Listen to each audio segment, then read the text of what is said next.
राधे राधे। जय श्री कृष्णा। मेरे चैनल पर आपका बहुत बहुत स्वागत है। आज मैं आपको बता रही हूँ कि कृष्ण भगवान किस तरह से भक्तों के भक्त हैं।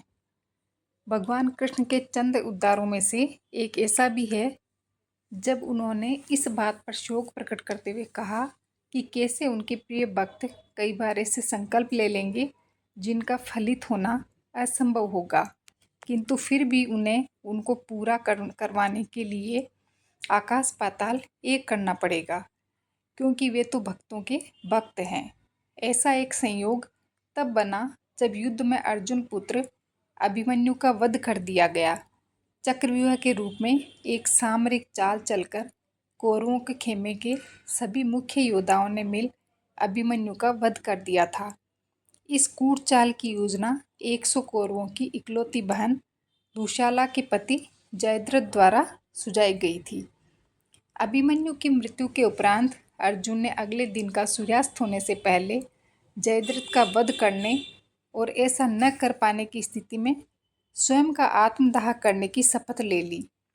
उस रात कौरव बहुत प्रसन्न होकर जश्न मना रहे थे, क्योंकि उन्हें विश्वास हो चला था कि उन्होंने युद्ध जीत लिया।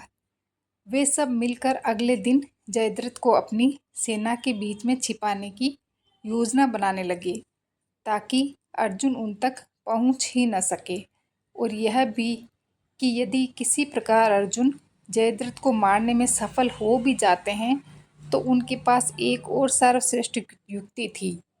जयद्रथ के पिता एक संत पुरुष थे और उन्होंने अपने पुत्र को वरदान दिया था कि जो कोई भी जयद्रथ को मारेगा उसके स्वयं के हजारों टुकड़े होकर जमीन पर बिखर जाएंगे।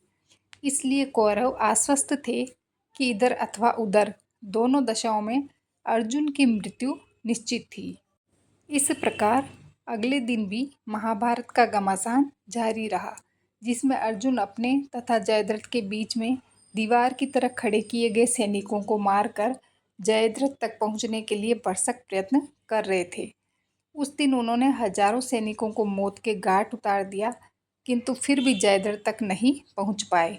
जब संध्या की बेला निकट आ रही थी, तब भगवान श्री कृष्ण ने, जो हमेशा सत्य के ही पक्षधर रहे थे, अपने सुदर्शन चक्र का उपयोग कर सूर्य देव को कुछ देर के लिए छिपा दिया।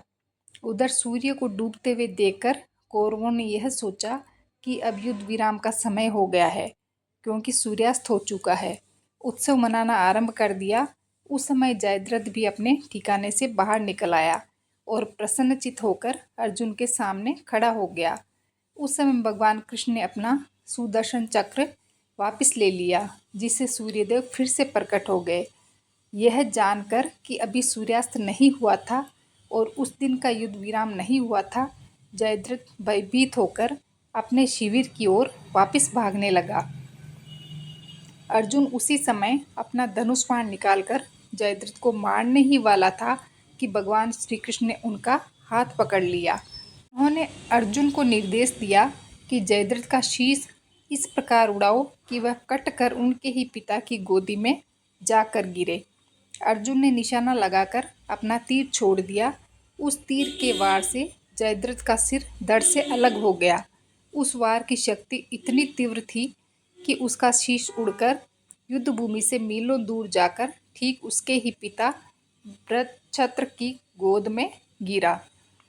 वृत्रछत्र यह देखकर विचलित हो गया और उस हड़बड़ी में उनकी प्रतिक्रिया के फलस्वरूप जयद्रथ का शीश जमीन पर गिर गया।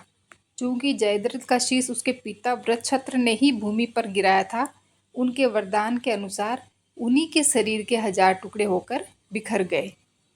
इस कहानी के अनुसार भगवान कृष्ण ने अर्जुन के गुरु की भूमिका निभाई। अर्जुन ने जिस लक्ष्य को लेकर शपथ ली थी वह कार्य लगभग असंभव ही था।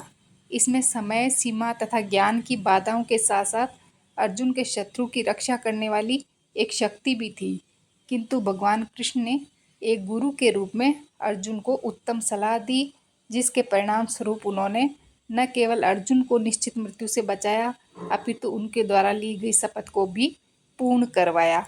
इसीलिए कृष्ण भगवान को भक्तों के भक्त कहा जाता है। मेरी कहानी अच्छी लगी तो प्लीज़ सब्सक्राइब ज़रूर करें। धन्यवाद।